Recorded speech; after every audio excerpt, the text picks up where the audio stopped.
Ya, a ver, disculpen la demora. A ver, vamos a empezar.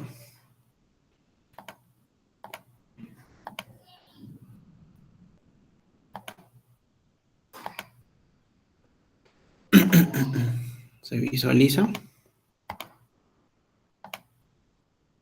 Sí, doctor. Ya. Bueno, vamos a seguir avanzando los temas. Hoy día tenemos lo que es hiperplasia endometrial y cáncer de endometrio, ¿ya? Entonces, ya estamos entrando a la parte oncológica, netamente los 4 tipos de cáncer más frecuentes, ¿no? Endometrio, mama, cuello uterino y ovario. Entonces, un caso clínico, a ver. Tenemos una mujer de 53 años que acude por presentar hemorragia vaginal de 2 meses de duración. Como antecedentes, menarquia de 8 años, nulípara, inicio de relaciones sexuales a los 18 años, método anticonceptivo ninguno, fecha de última regla a los 45 años, diabetes en tratamiento con metformina, ¿no? Obesa, peso 95 kilos, talla 1,58, tiroides de tamaño normal, abdomen sin alteraciones, palidez cutánea, genitales normales, útero de 7 centímetros sin dolor, ¿no? ¿Cuál es la primera presunción diagnóstica? Si yo estoy pensando en un cáncer, en este caso, ¿qué opinan? ¿Me orientaría más, en este caso, por una paciente por cáncer de endometrio o por cáncer de cuello uterino?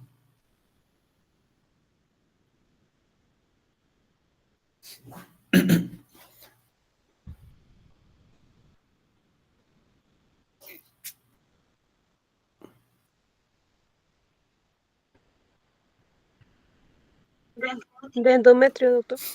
¿Por qué creen más de endometrio? ¿Qué factores de riesgo encuentran en este caso?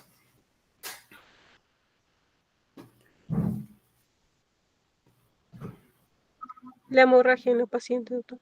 El cáncer de cuello uterino también da hemorragia.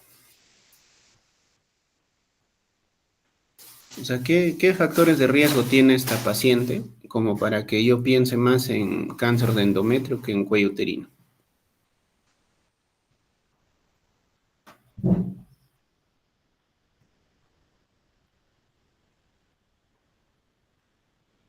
Doctor, ¿sería la obesidad? Ya, muy bien, la obesidad es uno. Las pacientes obesas tienen más riesgo de cáncer de endometrio. ¿Qué más? Otro factor que encuentren en lo que hemos mencionado. Doctor, ¿sería la Diabetes, doctor. nulliparidad? La nuliparidad, ¿no? Nulliparidad y diabetes. Ajá. Exacto. Ser nulípara es más frecuente el cáncer de endometrio que una multípara. Aquella paciente que tiene más hijos tiene más riesgo de cáncer de cuello uterino que de endometrio. Lo otro es cierto, la diabetes, ¿no? El síndrome metabólico también es más frecuente en cáncer de endometrio. Y lo otro, ¿alguien más? ¿Algún factor de riesgo más que vean? El tamaño del útero, doctor. No tanto, el 7 La edad centímetros. de la paciente, doctor. La edad es un factor de riesgo. El cáncer de cuello uterino se presenta más en mujeres jóvenes, sexualmente activas, ¿no? Por encima de la menopausia, pensamos más en un cáncer de endometrio, ¿no?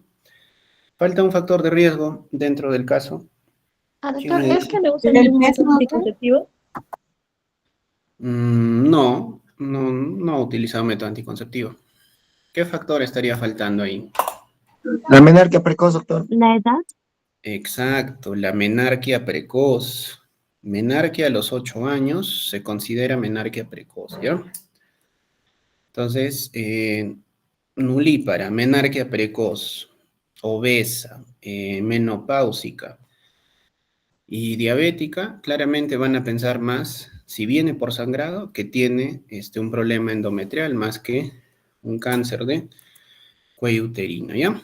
Entonces, ¿cómo me ubico? Ese tipo de pacientes que hacen cáncer de endometrio son como la imagen, ¿no? Las monjitas, obesas, sin hijos, son las que hacen más problema de endometrio, ¿no? Esto ya lo habrán visto seguro del CTO. ¿Quiénes tienen más riesgo de cáncer de endometrio? Mujeres de mayor edad, obesas, nulíparas y todo lo que es síndrome metabólico, ¿no? En cambio, mujeres con cáncer de cuello uterino, principalmente asociado al BPH, entonces son mujeres más promiscuas, inicio precoz de relaciones sexuales, tabaquismo y multiparidad, ¿no? Recuerden siempre que ante cualquier hemorragia de una paciente tenemos que hacer el Palm-Cohen, ¿no? Obligatorio. Y hoy día estamos viendo lo que es el punto M, ¿no? Lo que es la malignidad y la hiperplasia endometrial. Entonces, la proliferación desordenada de las glándulas endometriales es lo que se considera como hiperplasia endometrial, ¿no? Principalmente por un estímulo estrogénico en exceso, ¿no? Mayor producción de estrógeno, mayor crecimiento de la hiperplasia, sin un componente que le dé la oposición, que es la progesterona, ¿no? En este caso, cualquier problema de exceso de estrógenos va a llevar a una hiperplasia, un cáncer de endometrio, ¿no? Entonces, recuerden que la hiperplasia endometrial, si no se trata, puede progresar a cáncer de endometrio, ¿no?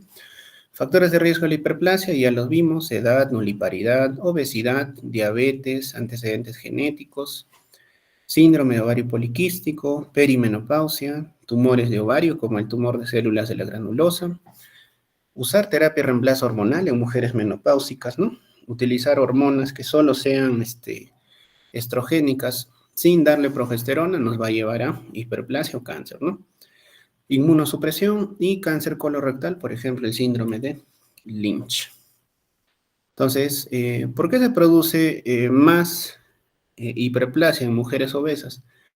Principalmente por un aumento de los precursores de andrógenos, ¿no? Al tener muchos andrógenos en lo que es el tejido adiposo, estos se van a convertir principalmente en estrógeno, así que va a elevar los niveles de estrógeno, generando hiperplasia endometrial, ¿no? Otro es la tasa de conversión. Está aumentada en los pacientes obesos la actividad de la aromatasa, ¿no? Y en tercer lugar, los niveles de la SHBG, que es la globulina transportadora de hormonas sexuales, está disminuida en estos pacientes, lo que genera que haya más concentración de andrógenos y estrógenos a nivel sanguíneo para que pueda estimular las células del endometrio. Otro factor de riesgo, claro, en hiperplasia y en cáncer de endometrio es la anovulación crónica, ¿no? Por ejemplo, el síndrome de ovario poliquístico, lo que vemos en la imagen. Al no haber ovulación, los niveles de estrógeno van a estar dominantes, ya que no se ha producido el cuerpo lúteo, ¿no? Si no ovula, no hay cuerpo lúteo. Y el cuerpo lúteo se encargaba de la producción de progesterona, ¿no? Entonces, va a haber niveles de estrógeno elevados sin el contrapeso de la progesterona, ¿no? La menarquia temprana, ¿por qué? Por el mismo motivo, ¿no? Mucha producción de estrógeno. Más ciclos menstruales, mayor producción estrogénica. La menopausia tardía, por el mismo motivo, en personas mayores de 55 años. Presencia de tumores secretores de estrógenos, por ejemplo, los tumores de células granulosas. Son tumores que van a producir principalmente estrógenos, ¿no? Entonces, este tipo de tumor se asocia a cáncer de endometrio. El uso de tamoxifeno, ¿no? Como fuente exogénica. El tamoxifeno es un modulador selectivo del receptor de estrógeno. Por ejemplo, ¿no? Se utiliza bastante en cáncer de mama, que es receptor de estrógeno positivo. Cuando hablemos de cáncer de mama, vamos a ver que hay tipos de cáncer que son hormonodependientes. Y hay los que son cánceres tipo HER2, que es otro tipo de receptor hormonal. Pero principalmente a nivel hormonodependiente tenemos los estrogénicos y los progestágenos, ¿no? Entonces, cuando utilizamos tamoxifeno, se utiliza para que las células cancerígenas de mama no sean estimuladas por las células del estrógeno. Entonces, el tamoxifeno bloquea los receptores estrogénicos y esto ayuda a que no prolifere el cáncer de mama estrogénico dependiente. Entonces, es muy frecuente utilizar tamoxifeno en mujeres con cáncer de mama. Pero por el contrario, esa mujer que está usando tamoxifeno, al estar dándole principalmente un bloqueador del receptor va a hacer que el estrógeno esté más tiempo en sangre y por ese motivo genera más riesgo de hiperplasia endometrial, ¿no? Entonces, mujeres posmenopáusicas que usan tamoxifeno, más riesgo de cáncer de endometrio. Factores genéticos, el síndrome de Lynch, ya se ha visto que hay una mutación de 1 en 4 genes que va a generar pues más riesgo de cáncer de colon y a la vez cáncer de endometrio, ¿no? Es un cáncer genético, se asocia a poliposis, y aquella paciente que tiene poliposis más síndrome de Lynch tiene 40-60% más riesgo de desarrollar cáncer de endometrio. Entonces, en países de primer mundo, industrializados, el cáncer de endometrio es el principal a la cabeza. A diferencia de nuestro país, que todavía sigue siendo el cáncer de cuello uterino, ¿no? La hiperplasia endometrial es la principal causa de cáncer de endometrio. En el 94 se estimaba todavía lo que es la hiperplasia en esta clasificación, si es sin atipia, con atipia, compleja sin atipia y con atipia, ¿no? Pero ya eso ha cambiado. El 2014 la OMS solo nos da 2 tipificaciones, ¿no? Si tenemos una hiperplasia sin atipia o si tenemos una hiperplasia atípica o también llamada neoplasia intraepitelial endometrioide, ¿no? Como vemos aquí en la imagen, la sin atipia tenemos el núcleo celular, no es hipercrómico, tenemos las glándulas, las criptas, todavía permeables, ¿no? Y no hay una distribución anormal de lo que es el núcleo celular, ¿no? Como la atipia, que sí es claramente mayor crecimiento. Entonces, el que tiene más riesgo de cáncer de endometrio es la hiperplasia con atipia. El diagnóstico de sospecha lo hacemos con una ecografía. Ya saben que el endometrio normal mide entre 15 milímetros durante el ciclo menstrual y llega hasta 18 en la fase secretora, en mujeres premenopáusicas o en edad reproductiva, ¿no? En mujeres posmenopausia, sí ya podemos ver que el espesor endometrial máximo es de 4 milímetros. Por encima de 4 milímetros ya consideramos como un endometrio engrosado y nos obliga a hacer un descarte de cáncer de endometrio, ¿no? ¿Cómo hacemos el descarte? A través de una biopsia, ¿no? Se puede hacer con una pipeta o a través de un legrado biópsico, ¿no?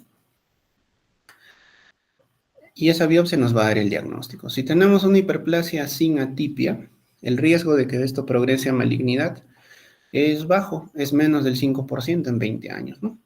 El tratamiento de la hiperplasia sin atipia es darle progestágenos a la paciente.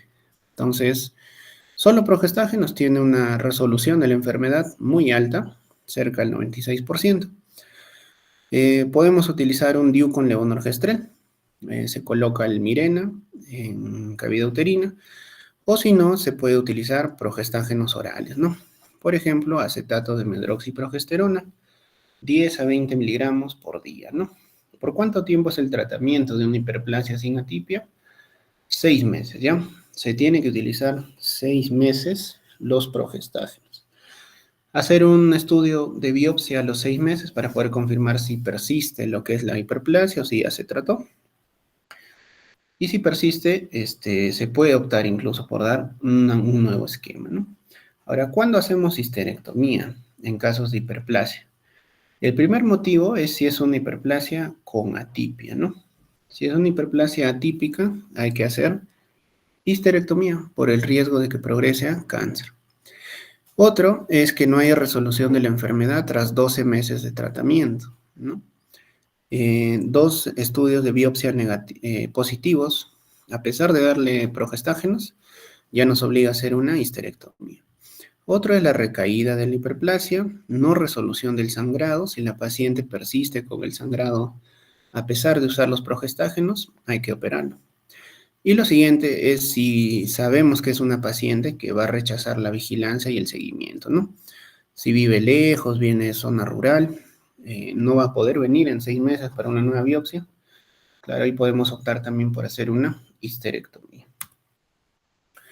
¿Y cuál es el manejo de la hiperplasia con atipia? Es realizar una histerectomía, ¿no? ¿Por qué? Por el alto riesgo de progresión a cáncer de endometrio, ¿yo?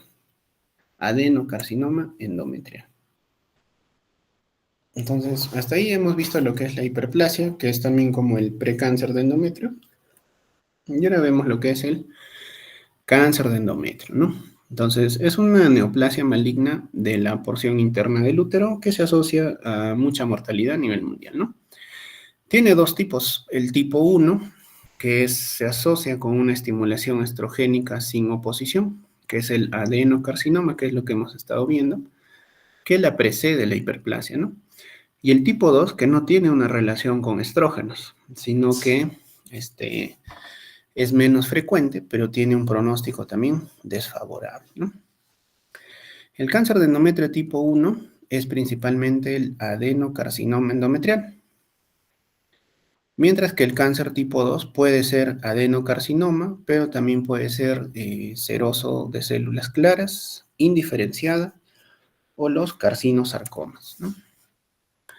Aquí vemos lo que es parte de la anatomía normal del tejido endometrial. Entonces, estoy viendo el revestimiento endometrial, ¿no? Tengo una capa basal y una capa funcional, ¿no? Entonces, el adenocarcinoma principalmente inicia en las capas funcionales y llega a invadir lo que es la capa basal hacia el miometrio, ¿no? Entonces, principalmente acá tenemos que diferenciar lo que es la membrana de Nita-Buch, que nos va a diferenciar el endometrio del miometrio, ¿ya? Entonces, el adenocarcinoma inicia en este tipo de capa y va a progresar hacia exterior. Entonces, la primera zona que va a comprometer es pared uterina, ¿no? Entonces, cuando vemos la estadificación, vamos a ver que el compromiso de pared también va a representar ya un aumento de grado de cáncer de endometrio. Es la neoplasia ginecológica más común en Estados Unidos, el cáncer de endometrio. Representa más del 7% de los tipos de cáncer en mujeres, ¿no? Y tiene una alta incidencia en Norteamérica y en Europa debido al riesgo estilo de vida. Por ejemplo, la obesidad, ¿no? Que representa más del 50% de los tipos de cáncer de endometrio. Como vemos en el mapa, Perú todavía está tanto en diagnóstico como en mortalidad. No es mucho por casos de cáncer de endometrio, pero sí vemos que sí, todo Norteamérica, Europa es mucho más, ¿no? Por la sobrepoblación de obesidad, ¿no? Factores de riesgo de cáncer de endometrio: a la cabeza, la obesidad y la edad avanzada. También el uso de terapia hormonal con estrógenos, el uso de tamoxifeno, obesidad, síndrome metabólico, diabetes, nuliparidad, la menarquia temprana, la menopausia tardía, el síndrome de ovario poliquístico, la predisposición genética, si madre, hermana, hija han tenido cáncer uterino, hay mayor riesgo de cáncer de endometrio, ¿no? Síndromes genéticos como el síndrome de Lynch y también la hiperplasia endometrial atípica, ¿no? Entonces, no se olviden, cuando vean a la monjita así, gordita, sin hijos, más riesgo de cáncer de endometrio, ¿no? Este es un artículo del JAMA. Podemos ver la incidencia y la relación principalmente de índice de masa corporal con cáncer, ¿no? Vemos cómo un índice de masa corporal a partir de 25 empieza a elevar el cáncer de endometrio por encima incluso del cáncer de mama, ovario, colon y pulmón, ¿no? Entonces vemos como que una paciente con un índice más de 30, mucho más, el riesgo relativo se eleva a 2 a 3 con cáncer de endometrio, ¿no? Una paciente obesa, realmente con IMC más de 30, 2 o 3 veces más riesgo de cáncer de endometrio, ¿no? Entonces, muy frecuente la obesidad en cáncer endometrial. ¿Qué síntomas va a generar? Principalmente sangrado, ¿no? Es el signo más frecuente de cáncer de endometrio. Puede ocurrir en cualquier momento de la enfermedad. Aunque si encontramos un cáncer de estadio 1, tiene una alta tasa de curación. ¿Cómo hacemos la evaluación diagnóstica? Primero, una ecografía transvaginal, ¿no? Biopsia endometrial, examen pélvico, dilatación y curetaje o histeroscopía para poder tomar muestras. Y una vez que hagamos la biopsia, el estudio histológico, ya podemos detectar si es un cáncer de endometrio, ¿no? ¿Qué factores pronósticos tengo frente al cáncer? Uno es el estadio y el grado de tumor. Y el otro es el estado del receptor hormonal, ¿no?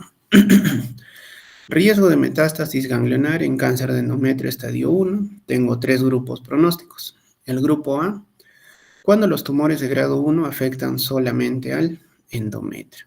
Y el grupo B, cuando los tumores son de grado 2 a 3 y empiezan a invadir miometrio, pero en menor del 50%, ¿no? Y empieza también a haber afección ganglionar entre 5 y 9%, pero todavía no hay diseminación intraperitoneal. El grupo C de pronóstico es cuando ya existe una invasión muscular profunda, o son tumores de alto grado, o existe diseminación intraperitoneal.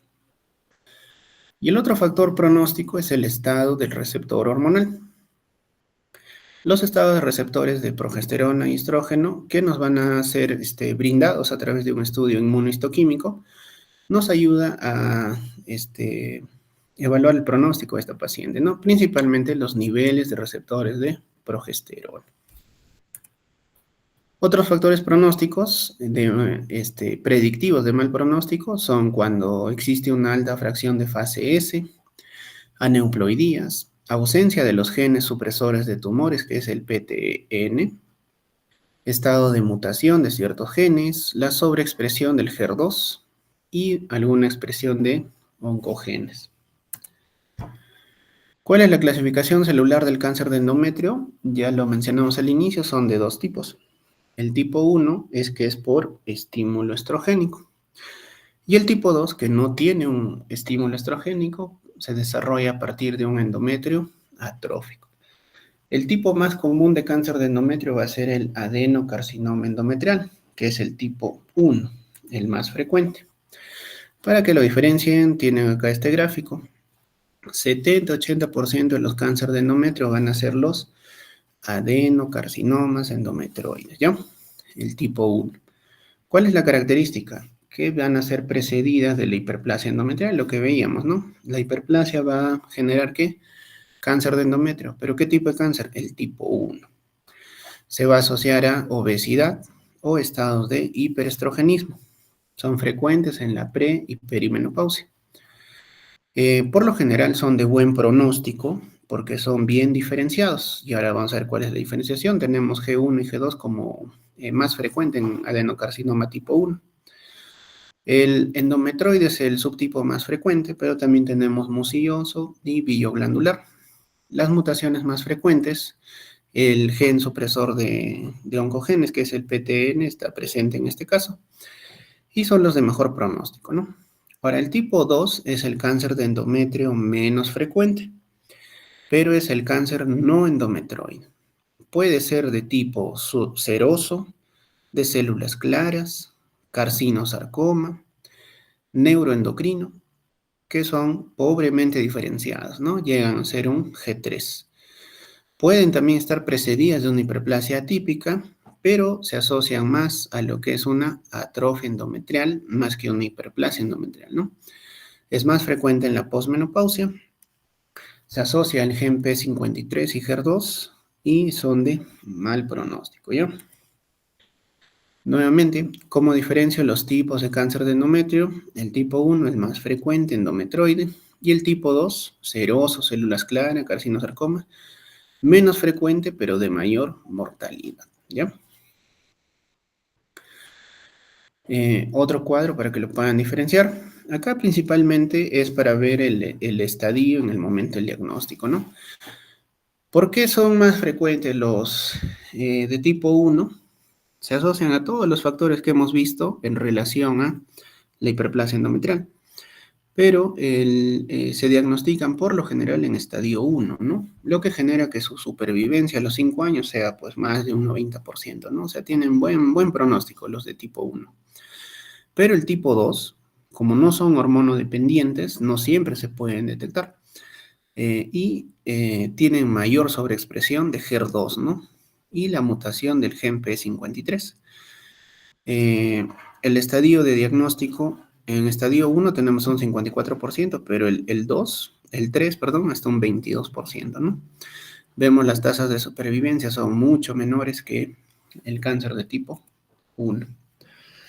Ahora, ¿cuáles son los grados histopatológicos? Esto es lo que veíamos, ¿no? ¿Cuál es el nivel de diferenciación del cáncer de endometrio? Son de 3 tipos.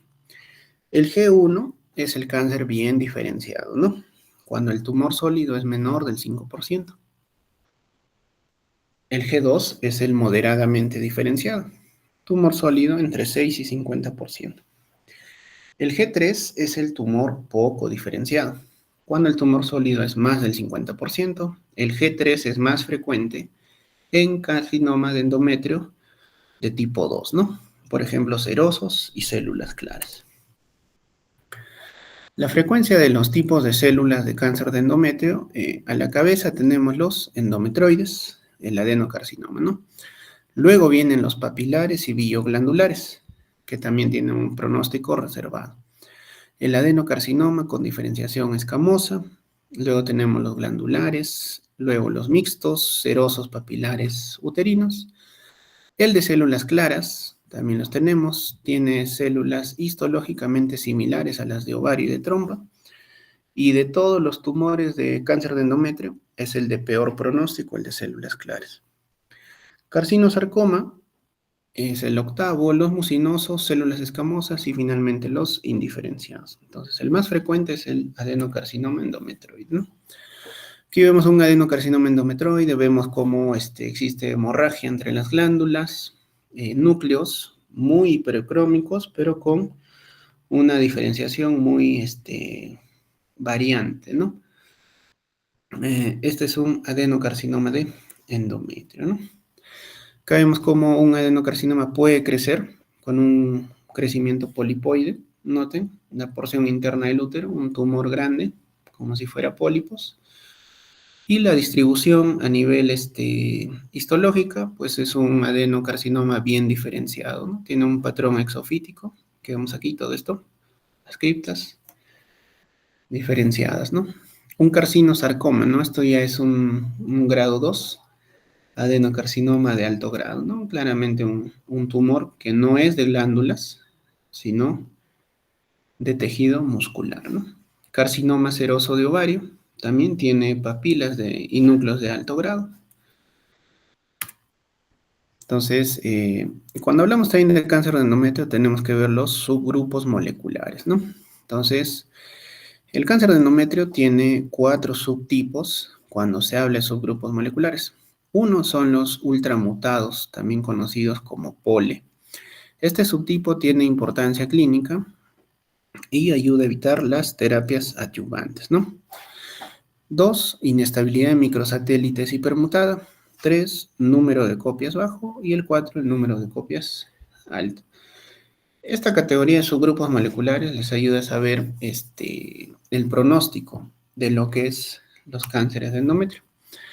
¿Y en qué basa? En un estudio molecular, ¿no? Un estudio de ADN, ¿no? Entonces tenemos los POL, los ultramutados, los hipermutados, los cánceres bajos y los de alto grado, ¿no? Entonces, todo esto nos ayuda a saber que los POL suelen ser los más frecuentes. Aquí vemos la supervivencia libre de progresión de cáncer de endometrio. Vemos que el cáncer de endometrio con un número de copias alto es el que tiene peor pronóstico de todos, que viene a ser rojito. Y el que tiene mejor pronóstico son los cáncer tipo POL, que son los ultramutados, ¿no? La supervivencia vemos que puede llegar hasta un 100%, hasta unos 80 meses, ¿no? Entonces, el subgrupo molecular principalmente se usa para ver pronóstico también, ¿ya? Los cánceres endometrioides, los más frecuentes, a la cabeza pueden ser de número de copias bajas.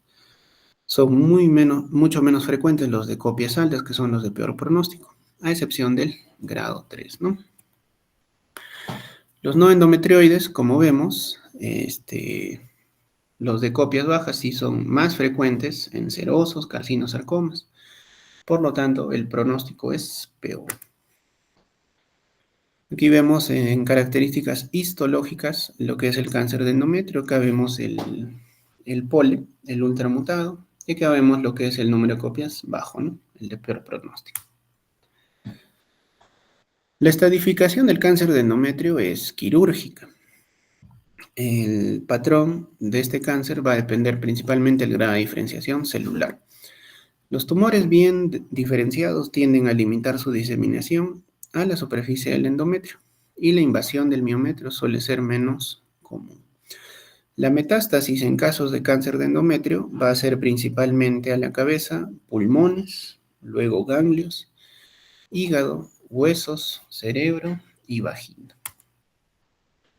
La estadificación se puede hacer por imágenes, principalmente si hay síntomas sugestivos de enfermedad extrapélvica, ¿no? La resonancia magnética es la mejor forma de hacer una estadificación por imágenes en casos de cáncer de endometrio. La Federación Internacional de Gineco en el año 2023 ha incorporado los resultados de base molecular en lo que es el estadio FIGO, ¿ya? Entonces, les voy a presentar los dos, que es la estadificación del 2023 y la del 2021, que es la que siempre se ha utilizado, solo que, bueno, la más actual es un poco más compleja por esa estadificación que les mencionaba de los grupos POLE, ultramutados, de copias bajas, de copias altas. Pero aún así vamos a usar la del 2021, ¿ya? Entonces, aquí tenemos la clasificación FIGO de cáncer de endometrio del 2023. Vemos que el estadio 1 es aquel estadio que está confinado al útero y al ovario. Y tenemos 1A, 1B y 1C. El 1A es cuando la enfermedad está limitada al endometrio o no hay un tipo histológico agresivo. Por ejemplo, tenemos un endometrioma de bajo grado con invasión de menos del 50% del miometrio y que no está comprometiendo espacio linfovascular. Vemos el estadio 2, invasión del estroma cervical con compromiso extrauterino. O si tenemos un tipo histológico agresivo que ya esté invadiendo endometrio, ¿no? Miometrio. El tipo 3 es cuando ya existe una extensión local y regional del tumor o existe cualquier subtipo histológico del cáncer de endometrio. 3A si ya invade serosa uterina o anexos, el 3B si hay metástasis a vagina o parametrios, y el 3C si hay metástasis a nódulos linfáticos pélvicos y paraórticos, ¿no? Y el estadio 4 es cuando ya hace metástasis a vejiga, intestino o a distancia, ¿no?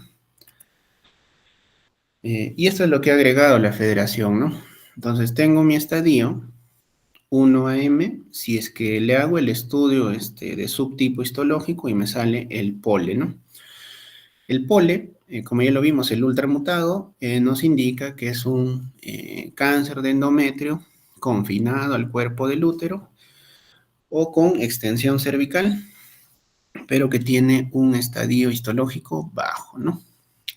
Ahora, si tengo el gen P53 presente, va a ser confinado al útero, que puede haber también invasión cervical, pero ya lo consideran como un estadio 2CM. Entonces, eso es lo que ha cambiado en la clasificación de FIGO el 2023, como vemos así. Acá les dejo todo lo que es el caso. Pero, ¿qué es lo que me importaría más? Que aún manejen el FIGO 2021, ¿ya? El 2021 es más sencillo de entender que todo lo que han visto. Entonces, esto sí es importante que recuerden. Al hacer una estadificación de cáncer de endometrio, tengo que evaluar cómo están los ganglios, ¿ya? Estadio 1 de cáncer de endometrio cuando está confinado al útero. 1A, si invade miometrio, pero menos de la mitad. 1B, mayor del 50% de miometrio. Y listo. Estadio 2, si el tumor invade el estroma cervical, pero no se extiende más allá del útero. El estadio 3 ya es cuando existe extensión local del tumor. Si llega a la serosa del útero o a los anexos, 3A. Si hay compromiso de vagina o parametros, 3B. Y si hay metástasis a ganglios, 3C. Y el estadio 4 es 4A cuando invade mucosa vesical o intestinal y 4B cuando invade metástasis a distancia. Entonces, mucho más sencillo el 21 que todo esto que hemos visto el 23. Acá vemos un cáncer estadio 1A. Cáncer que está limitado al endometrio, ya infiltró pared de miometrio, pero está comprometiendo menos del 50% de miometrio, ¿ya? Estadio 1B, cáncer que ya infiltra miometrio, más del 50%, pero todavía está limitado al útero. Estadio 2, el cáncer se ha extendido al estroma del cuello uterino, o sea, está invadiendo cuello uterino, pero no se está extendiendo por fuera del útero. Estadio 2. Estadio 3A, el tumor ya está invadiendo lo que es serosa de útero o anexos, ¿no? Ya está llegando a trompa o ovarios. 3B, ya existe un compromiso de vagina, ya se extendió a vagina, o también de parametrios, ¿no? Que son los ligamentos. El estadio 3C, cuando el tumor ya se ha extendido a ganglios pélvicos, ¿no? Positivos o paraórticos, como vemos aquí, 3C. El estadio 4A, cuando ya hizo metástasis, se invade mucosa de vejiga o de recto, 4A. Y si hace metástasis a distancia, por ejemplo, ¿no? Pulmón o ganglios inguinales, metástasis dentro del abdomen, estadio 4B, ¿ya? Entonces, la clasificación FIGO del 2021 es mucho más sencilla para estadificar el cáncer de endometrio. ¿Cuál es el tratamiento del cáncer de endometrio? Tal vez lo más frecuente para que ustedes recuerden, si tienen una paciente con cáncer de endometrio, recuerden que el manejo es quirúrgico, ¿ya?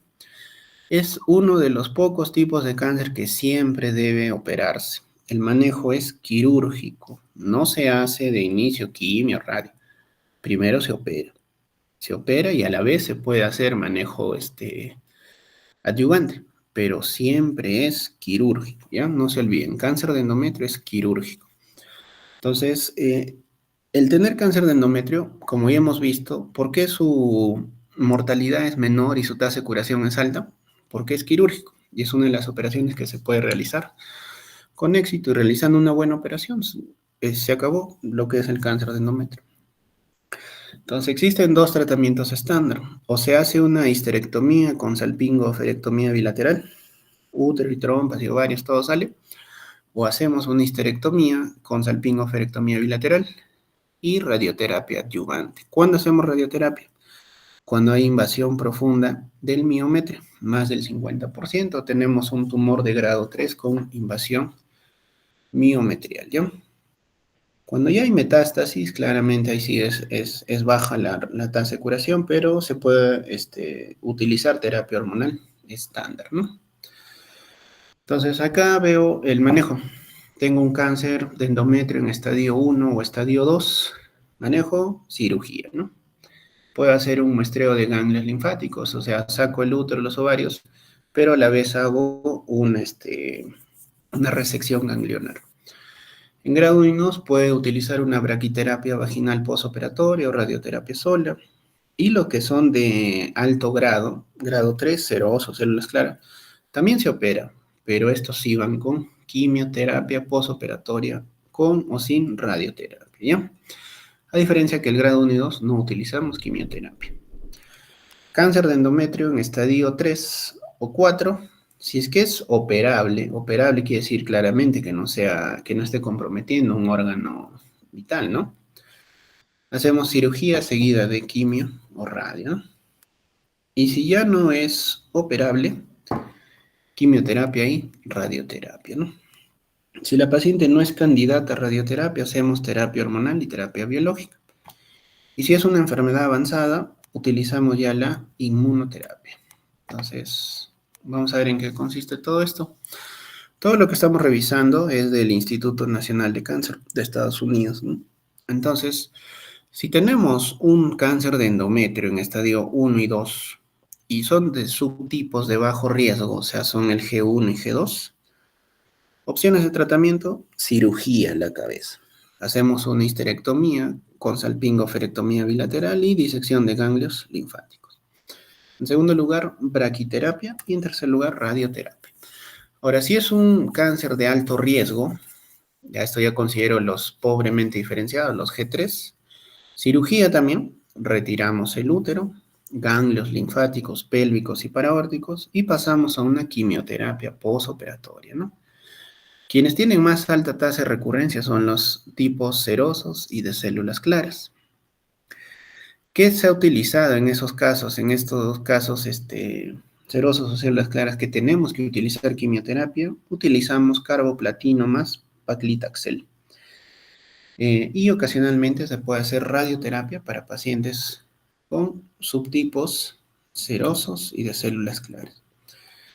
Ahora, si el cuello uterino está afectado, también se puede hacer una histerectomía radical o hacer una histerectomía estándar y hacemos una radioterapia posterior, ¿no? Pero siempre debe hacerse una disección de ganglios linfáticos. Ahora, si tengo un cáncer de endometrio estadio 3 o 4, ya las opciones son variadas, como vemos ahí, cirugía, quimio, terapia hormonal, biológica o inmunoterapia. La cirugía seguida de quimio radio va a ser principalmente una cirugía citorreductora. Hay que retirar todo el tumor que se pueda y hay que hacer una quimioterapia adyuvante en lugar de radioterapia, ¿no? Esto ha demostrado mayor supervivencia en casos de cáncer estadio 3 o 4. ¿Qué es lo que se utiliza? Igual, paclitaxel con cisplatina, ¿ya? Cisplatina. Hacemos radioterapia también. El enfoque de la radioterapia es combinación de radioterapia intracavitaria y de gas externo, principalmente para estadios 3, 4, y cuando hay recurrencias localizadas en ganglios linfáticos o pélvicos, siempre debe ser radioterapia paliativa.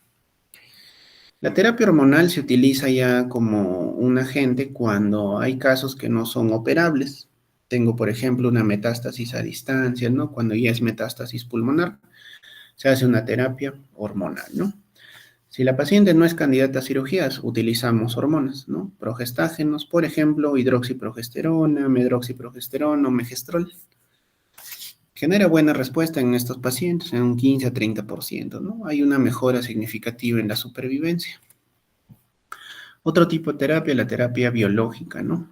Por ejemplo, el uso de diana de los mamíferos, de los inhibidores de la rapamicina, el Emetor, que su nombre en estudio es el Everolimus o el Ridafarolimus, ¿no? Estos han demostrado una estabilización de la enfermedad y una tasa de respuesta de 32%. Anticuerpos monoclonales como el bevacizumab también generó una respuesta general de un 13.5%, ¿no? Principalmente en casos también de cáncer no operable. Entonces, en este estudio vemos lo que es la clasificación en riesgo bajo de recidiva, ¿no? ¿Quiénes tienen riesgo de que no vuelva a haber cáncer en estadios 1? Los subtipos histológicos grado 1 o 2, pues, ¿no? El cáncer tipo 1 endometrioide, bajo que recurra. Pero tengo el grado 3, posiblemente un riesgo intermedio de que vuelva el cáncer, ¿no? Y un riesgo alto, grado 3, a partir del estadio 1B. El subtipo 2, a partir del estadio también 1A, 1B. Y cuando hay émbolos linfáticos, ¿no? Entonces, riesgo de recurrencia, acá voy a estratificar a mis pacientes en bajo riesgo, intermedio o alto, ¿no? Lo que es bajo riesgo, los endometrioides, ¿no? Igual como lo hemos visto desde un inicio, estadio 1A, y esto más nos ayuda a ver lo que es la clasificación molecular. Ya lo vimos, los pole, los ultramutados, menos riesgo de recurrencia, ¿no? Y vamos a los riesgo alto. ¿Cuáles son? P53, ¿ya? P53, riesgo elevado de una recurrencia. El tratamiento en base a la estratificación de riesgos, cuando es riesgo bajo no hay tratamiento adyuvante. Cuando es riesgo intermedio podemos utilizar braquiterapia, radioterapia. Y riesgos altos ya se puede utilizar quimioterapia adyuvante con refuerzo de braquiterapia. Y en base a lo que es ya conocido su subtipo molecular, también lo que es células claras, carcinosarcoma, riesgo alto, ¿no? Siempre terapia biológica, ¿ya? En resumen, los estadios clínicos de cáncer de endometrio, el tipo histológico en base al riesgo. Si tengo una paciente riesgo bajo, con una operación suficiente. Si es un riesgo intermedio, histerectomía más linfadenectomía. Y riesgo elevado, histerectomía más linfadenectomía pélvica también. Se manda a estudiar y la estadificación quirúrgica final nos va a dar pues el estudio histológico. Si tengo un riesgo bajo, no hago ningún tipo de tratamiento coadyuvante. Si tengo un riesgo intermedio, braquiterapia postoperatoria. Si es un riesgo elevado, hago radioterapia externa pélvica, ¿ya?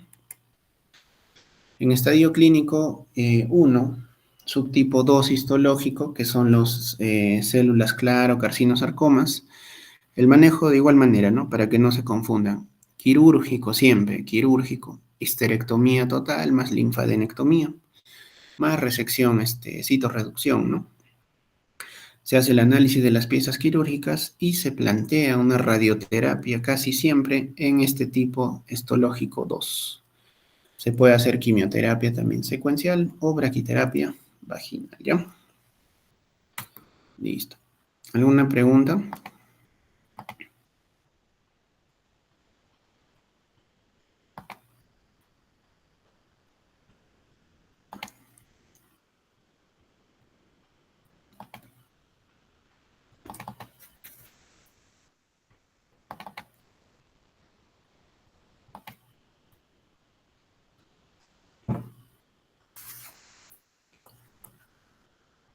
¿Alguna pregunta, chicos?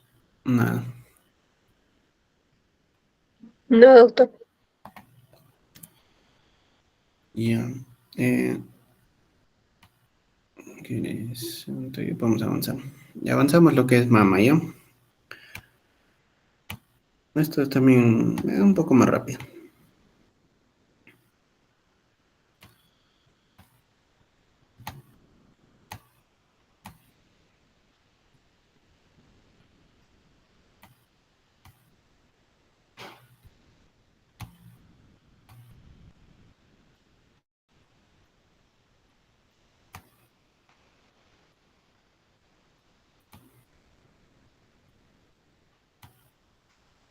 ¿Se puede visualizar? Sí, doctor. Ya. Cuando hablamos de tumores de mama, tenemos que diferenciar que hay dos tipos de tumores, los benignos y los malignos, ¿ya? Los benignos siempre son muy frecuentes. Entonces, cuando hablo de tumores benignos, tengo que diferenciar que hay algunos que pueden proliferar a un cáncer de mama y los que definitivamente no tienen actividad proliferativa para hacer cáncer de mama, ¿no? Entonces, mis tumores benignos que no proliferan, fibroadenomas a la cabeza, quistes de mama, ectasia ductal, que es la dilatación de conductos, metaplasia apocrina o la hiperplasia leve. Y cuando hablo de las enfermedades que más riesgo de cáncer de mama, las que son sin atipia tienen un riesgo relativo hasta de 2. Tenemos los papilomas intraductales, las hiperplasias moderada, ductal, florida, la adenosis esclerosante y la cicatriz radial. Y las que son con atipia, que tienen mucho riesgo de cáncer de mama, son las hiperplasias ductales con atipias y lobuliciares con atipias, ¿ya? Entonces, el motivo de consulta suele ser, pues, la presencia de un nódulo tumoral que persiste 2 a 3 semanas y que no suele desaparecer con la menstruación, ¿no? Importante siempre en toda paciente con cáncer de mama realizar un examen físico, como lo estamos viendo, ¿no? Miembros superiores elevados y hacer una evaluación total de todos los cuadrantes, ¿no? Noten aquí cómo debe ser un examen físico, primero al pezón, alrededor del pezón y luego en los 4 cuadrantes, ¿no? ¿Qué me hará sospechar de una lesión benigna, aun cuando no tenga una biopsia? En una ecografía de mamas, ver una imagen estable, como vemos acá en la segunda imagen, ¿no? Una imagen quística, redondeada, bien diferenciada, y que no esté cambiando por lo menos en 2 años, nos orienta a que es benigna, ¿no? Cuando hablamos de tumores de mama, tienen que saber esta clasificación, que es la clasificación BIRATS, ¿ya? Es una clasificación en la que vemos si un estudio de imagen de mama se orienta más a ser benigna o a ser maligna. Entonces tenemos 6 subtipos de clasificación BIRATS. El BRAT 1 es aquel BRAT que es totalmente negativo, ¿no? O sea, son las mamas normales, con un screening de rutina, probabilidad de cáncer 0%, ¿no? El BRAT 2 es una patología benigna, netamente benigna. El manejo es hacer un screening de rutina, como siempre, y la probabilidad de cáncer 0, ¿no? El BRAS 3 es una imagen posiblemente benigna. Acá ya hay que hacer un chequeo de rutina más seguido, ¿no? Por ejemplo, en un intervalo de 6 meses, ¿no? Posibilidad de cáncer 0 hasta un 2%. Pero ya tengo el BRAS 4. Cuando es sospechoso, me obliga a hacer un estudio de diagnóstico, ¿ya? Tengo que tomar una biopsia para confirmar si es que es maligno o no. BRAS 4A, bajo riesgo de malignidad, posibilidad de cáncer menos del 10%. 4B, riesgo moderado hasta un 50% de cáncer. Y 4C, alto riesgo, ¿no? Entre un 50 y un 95%. El BRAS 5 es cuando la imagen es altamente sugestiva de cáncer, de malignidad. También tengo que hacer una biopsia. Posibilidad de cáncer más de un 95%, ¿no? Y el BRAS 6 es claramente un cáncer, aún sin hacer un estudio de biopsia, ¿no? Y acá el manejo ya debe ser quirúrgico o el manejo clínico del cáncer. ¿Y qué será el BRAS 0? El BRAS 0 es un estudio inconcluso, ¿no? Es un estudio en el que no se ha podido determinar completamente la imagen. Necesita un estudio de imagen adicional. Por ejemplo, una resonancia o una ecografía de mamas, ¿no? Acá lo tienen en español. BRAS A, hallazgo incompleto. Necesita un estudio de imagen adicional a pesar de la mamografía, ¿no? El BRAS 1 totalmente negativo. BRAS 2 benigno. BRAS 3 posiblemente benigno. BRAS 4 sospechoso. BRAS 5 altamente indicativo de cáncer. Y el BRAS 6 es cáncer confirmado. Con biopsia conocida o solo por imagen es una neoplasia maligna ya confirmada, ¿ya? Acá vemos unos tipos de mamografía, ¿no? La imagen A es un BRAS 1. Es una mama totalmente normal. Vemos que es traslúcida, existen las calcificaciones normales de lo que es la mama, vemos el pezón también normal, todo bien, ningún tipo de tumor. El 2, acá ya estoy viendo calcificaciones groseras, pero son benignas, ¿no? Son bien delimitadas, no existe aglomeración de ningún tipo de tumor, solo células calcificadas. El tercero ya es claro, ¿no? Acá veo un tumor grande por debajo del pezón, bordes irregulares, ¿no? Claramente esto es un BRAS 4, ¿no? Altamente sospechoso de cáncer.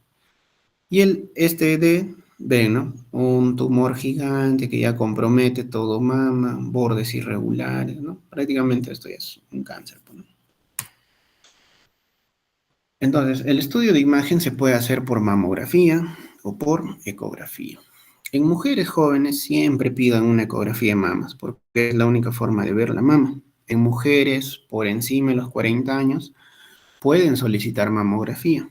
Como screening, como rutina, se hace a partir de los 45 años, cada 2 años una mamografía. ¿Hasta qué edad? Hasta los 70 años se realiza mamografía.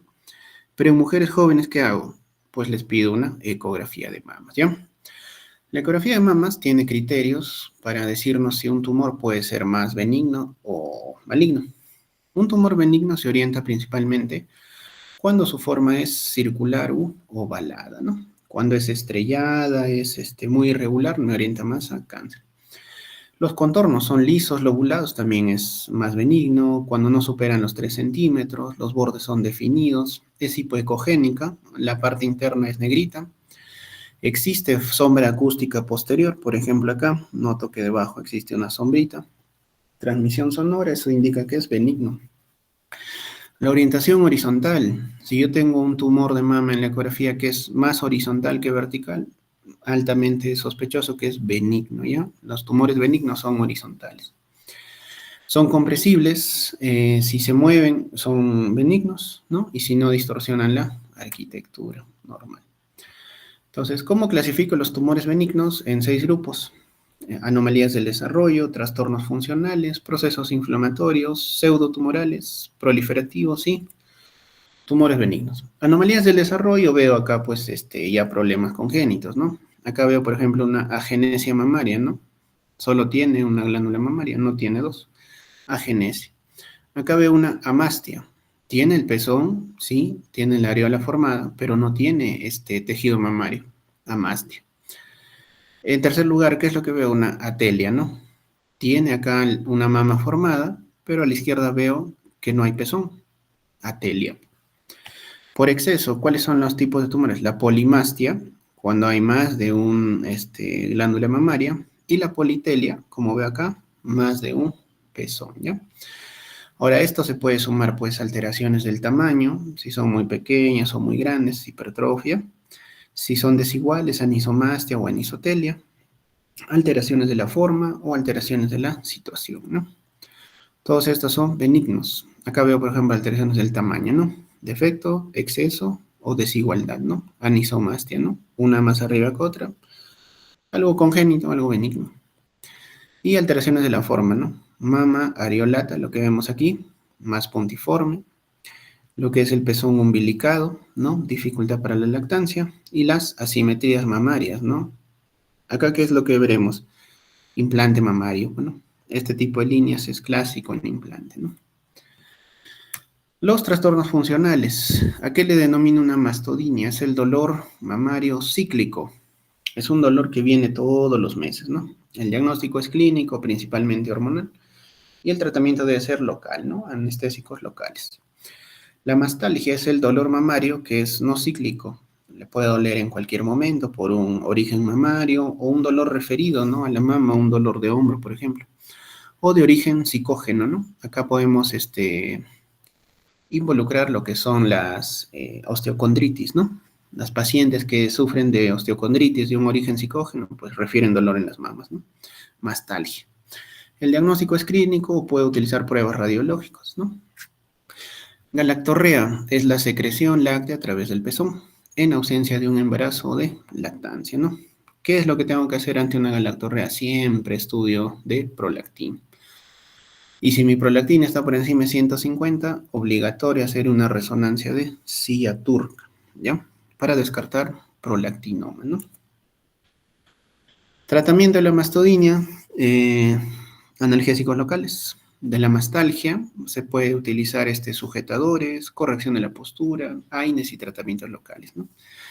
Y de la galactorrea, depende del valor de prolactina. Si es muy alto, más de 150, descartar, como les digo, tumor de silla turca. Eso ya requiere un manejo quirúrgico, ¿no? Pero si es menor, puede utilizar, pues, agonistas de la dopamina, ¿no? Bromocriptina o cabergolina también podría utilizar en casos de galactorrea.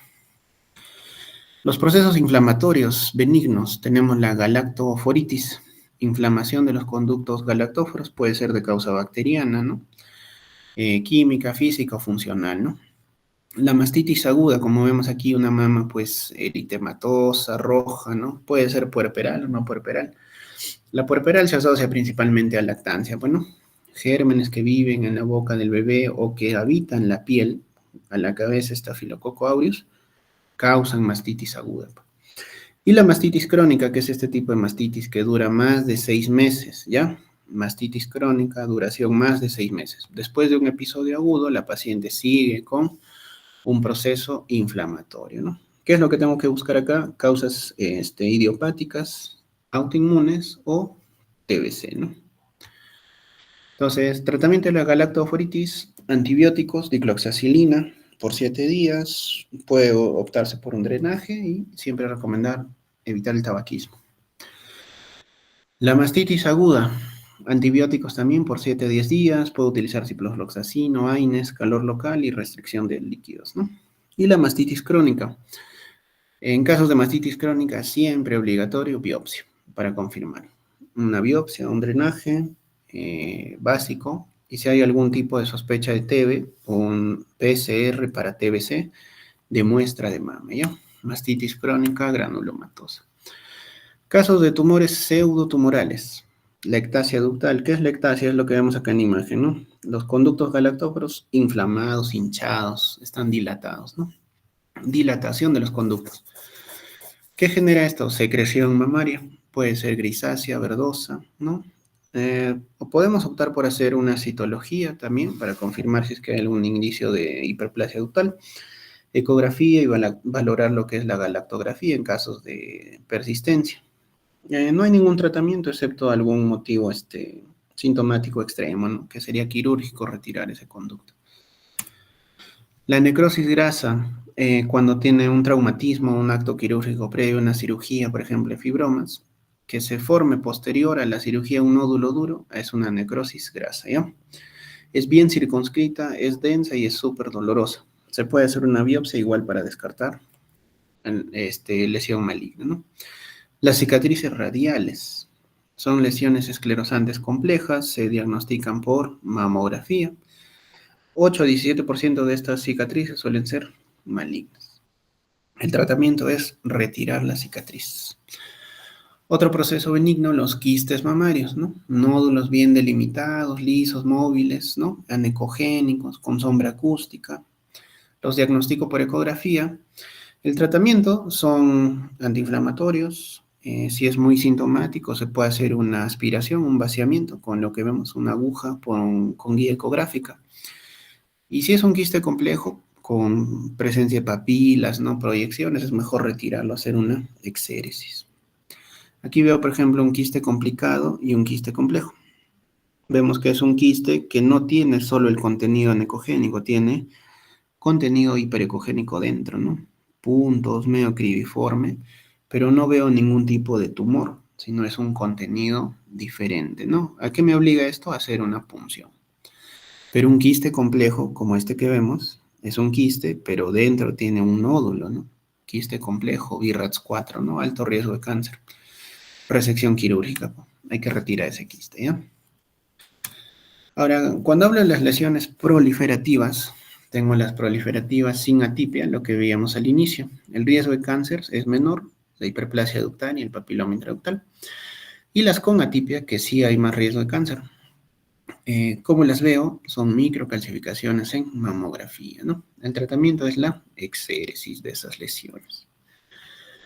Y las tumoraciones benignas, ¿cuáles son? Tenemos los adenomas de pezón, que son proliferación de células epiteliales de los conductos galactóforos del pezón. Suelen generar telorragia en algunos casos, se palpa una tumoración o una úlcera. Los papilomas intracanaliculares, que son proliferaciones exofíticas de los conductos, también causan sangrado a través del pezón. Y la papilomatosis florida, ¿no? Que son papilomas en múltiples conductos periféricos, también causan telorrea. ¿Qué es lo que hacemos en esos casos? Citología, ecografía, y el tratamiento es la exéresis. Hay que retirar esa lesión, ¿no? Hay que operar. Otro proceso benigno son los fibroadenomas, muy frecuente en mujeres jóvenes. De los 15 a 30 años se puede producir fibroadenomas, ¿no? Son benignos. Como vemos acá, son lesiones a partir de tejido muscular, bien delimitados, esféricos, pueden ser multilobulares, pero afectan a ambos senos, ¿no? Por lo general son bilaterales, ¿no? Lo que les mencionaba, ¿no? Una lesión, un tumor que es más horizontal, se orienta más a benigno, ¿no? Que una lesión vertical. Se puede hacer un estudio de citología, una biopsia con aguja gruesa, si es que tienen dudas en las pruebas de imágenes o si está creciendo progresivamente, ¿no? El tratamiento de los fibromas no siempre es quirúrgico. Se puede hacer controles, ¿no? A los 6 meses, al año, a los 2 años de la operación. ¿Por qué? Porque el tener fibromas puede hacer que salgan más. Entonces, ¿cuándo vamos a retirar un fibroma? Si la paciente tiene síntomas, ¿ya? Si hay dolor, si es muy ansiosa o si tiene algún tipo de compromiso estético, debe retirarse. Además, también se retiran si los fibromas miden más de 2 centímetros, ¿ya? Si es más de 2 centímetros, ya es posible que cause más síntomas como dolor. Entonces, hay que operar también. Otro tipo de tumor benigno, por lo general, es el tumor filoides, que es un tumor fibroadenomatoso, ¿no? ¿Cuál es la característica de los tumores filoides? Es el crecimiento rápido, exponencial. Un fibroma lo puedes tener pues a años, 5, 10 años y puede seguir del mismo tamaño. Pero el tumor filoides no, el tumor filoides crece de forma rápida, en menos de 6 meses, nos hace pensar que puede ser hasta un cáncer, pero el manejo de un tumor filoide siempre es la exéresis, ¿ya? ¿Cómo lo diagnostico? Con biopsia, biopsia con aguja gruesa o biopsia con aguja al vacío. Amartomas, otro tipo de tumor benigno, ¿no? Puede ser adenoide, de los ductos, lobulillos o el estroma. Es una masa palpable, indolora, bien definida. El diagnóstico lo hago por mamografía. Como vemos, es una masa bien definida, ¿no? O sea, es un tumor, pero bien delimitado. La ecografía no es muy útil en casos de amartomas, pero el tratamiento es el mismo, ¿no? Hay que hacer una exéresis. Lipomas, también puede haber lipomas de mama, sí, suelen ser pseudocapsulados, más frecuente en mujeres de 40 a 50 años, como un nódulo solitario, móvil, bien definido. En la mamografía, ¿qué es lo que vemos? El nódulo, ¿no? Noten acá, toda esta tumoración, mismo tejido que la parte inferior, ¿no? Lipoma. No suele requerir tratamiento. Los cambios fibroquísticos, ¿no? La famosa mastopatía fibroquística. Es un hallazgo benigno en mujeres entre 20 y 50 años. No es una patología, son cambios normales que sufre la mama por estímulos hormonales, ¿no? No requiere un control, simplemente no se relacionan con el cáncer de mama. Siempre son bilaterales. Densidad mamaria. ¿Qué es la densidad? Es el patrón radiológico relacionado con la cantidad de tejido mamario. Puede ser densidad tipo A, B, C, D, pero aquellos que tienen una densidad más alta tienen un riesgo relativo mayor de cáncer que aquellos que tienen menor densidad, ¿no? Es un factor de riesgo. El tener más densidad mamaria hay más riesgo de cáncer, ¿no? No es necesario cortar el estudio de cribado, de screening, pero sí hay que saber que si una paciente tiene mucha densidad, es posible que tenga más riesgo de cáncer, ¿ya? Listo, entonces ya vimos lo que es la patología benigna, ahora vemos netamente lo que es el cáncer de mama. Recordemos la anatomía de la mama. Sabemos que la mama está formada por la unidad principal, que son los lóbulos, ¿no? Acá vemos los lóbulos. Estos lóbulos van a tener conductos, que se llaman ductos, por donde fluye la leche, ¿no? Y esto va a salir directamente hacia el pezón, por ahí fluye la leche. Ahora existe también ganglios linfáticos a nivel de la zona axilar y región mamaria, que es la principal zona donde va a ser metástasis un cáncer, ¿no? El cáncer de mama es la proliferación acelerada de las células del epitelio glandular. Son células que han aumentado mucho su capacidad reproductora y pueden diseminarse a través de la sangre o vasos linfáticos y hacer metástasis, ¿no? Es el cáncer más frecuente en la mujer en toda la porción norte, Norteamérica, Europa. 1 de cada 8 mujeres suelen tener cáncer de mama. La mortalidad ha ido descendiendo gracias a los programas de cribado, ¿no? El recordatorio de las mamografías, la ecografía de mama, pues disminuye claramente la mortalidad por cáncer. La edad de máxima incidencia está por encima de los 50 años, pero aproximadamente un 10% se diagnostica en mujeres menores de 40 años. El estadio en el que se ha diagnosticado el cáncer influye en la supervivencia. La supervivencia en el estadio 1 es más del 98% y en estadios 4 desciende al 24%. A ver, un momento, por favor, un minutito.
Ya. Entonces, los factores de riesgo de cáncer de mama, principalmente, así como hemos visto cáncer de endometrio, la edad, en este caso, es el principal factor de riesgo, ¿no? Mayor edad, mayor cáncer de mama. Otro es el antecedente genético, historia personal de cáncer de mama, carcinoma ductal in situ, carcinoma lobulillar in situ también. El tener algún tipo de lesión proliferativa que puede llegar a cáncer como un carcinoma in situ, un carcinoma lobulillar, puede hacer cáncer de mama. Tener hiperplasia atípica también, densidad mamaria elevada en las mamografías, factores reproductivos que aumentan la exposición a estrógenos, lo mismo que cáncer de endometrio, menarquia temprana, menopausia tardía y la nuliparidad, ¿no? El uso de terapia hormonal sustitutiva después de la menopausia aumenta el riesgo de cáncer de mama. En este caso, los que generan más cáncer de mama es la terapia combinada, uso de estrógenos y progesteronas. La exposición a radiación ionizante, principalmente en la pubertad o las mutaciones hereditarias también, consumo de alcohol, obesidad y predisposición genética, ¿ya? El cáncer de mama se ha demostrado que sí es hereditario, principalmente en aquellas mujeres que comparten el gen BRCA1 y BRCA2, ¿no? La posibilidad de que una mujer con este gen presente cáncer de mama es más del 57% a los 70 años, ¿no? A diferencia de alguien que no tiene. Entonces, cualquier mujer que tenga el gen BRCA1 y 2 se considera de alto riesgo y se indica que se haga un estudio genético. Entonces, ¿a quiénes ustedes les pueden pedir pues un test genético, ¿no? O sea, ¿a quién podrían descartar un estudio de BRCA? Mujeres que hayan tenido antecedente cáncer de ovario y cáncer de mama. Bueno, cuando el cáncer de mama se presenta antes de los 40 años, es posible que haya un factor genético. Si hay un cáncer de mama bilateral, también. Si es un triple negativo antes de los 60, también. Si es un cáncer de alto grado epitelial de ovario, también. Antecedentes de familiares con mutaciones genéticas, ¿no? Detección del BRCA1, HER2 negativo metastásico, cualquiera de esos nos obliga a hacer un estudio genético. Si tiene dos o más de los siguientes, ¿no? Cáncer de mama bilateral o otro tipo de cáncer antes de los 60 años, cáncer de mama masculino, cáncer de mama y de ovario, o si la edad de diagnóstico de dos casos de cáncer fue antes de los 50 años, ¿no?